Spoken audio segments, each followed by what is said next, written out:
une de l'actualité également, la visite officielle d'Emmanuel Macron en Égypte entamée hier. Le président français a rencontré aujourd'hui son homologue Abdel Fattah al-Sisi.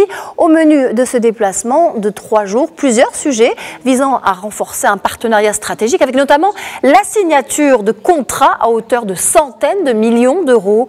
Il s'agissait pour le chef de l'État français d'évoquer également la situation des droits humains. Je vous propose d'écouter Emmanuel Macron.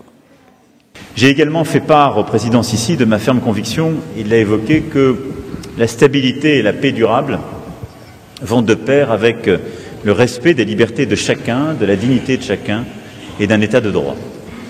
Et la recherche de stabilité et de sécurité qui nous anime dans le cadre de notre partenariat que nous avions évoqué en octobre 2017 ensemble, ne saurait être dissocié de la question des droits de l'homme. Je ne serais pas un ami sincère de l'Égypte d'aujourd'hui si je ne disais pas le fond de ma pensée, étant pleinement conscient de toutes les différences, de tout ce qui fait l'Égypte d'aujourd'hui et de tous ses défis.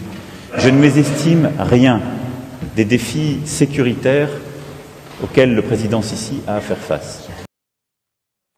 Le meurtre du journaliste Jamel Khashoggi au cœur de la visite en Turquie de la rapporteuse spéciale de l'ONU sur les exécutions extrajudiciaires, sommaires ou arbitraires, Agnès Kalamar, a été reçue par le chef de la diplomatie turque.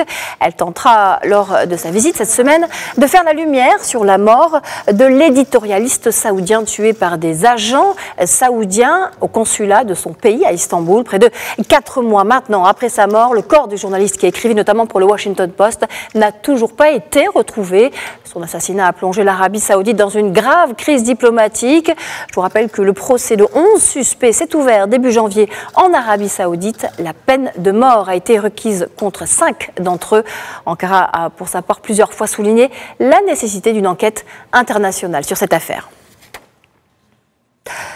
Le Brésil compte ses morts et ses disparus. Plus de 300 personnes manquent à l'appel. Plus de 72 heures après la catastrophe de Brumadinho dans le sud du pays. Le bilan ne cesse de s'alourdir depuis vendredi dernier. Les secours continuent d'extirper des corps sans vie. Plus de détails tout de suite avec Zineb Messari.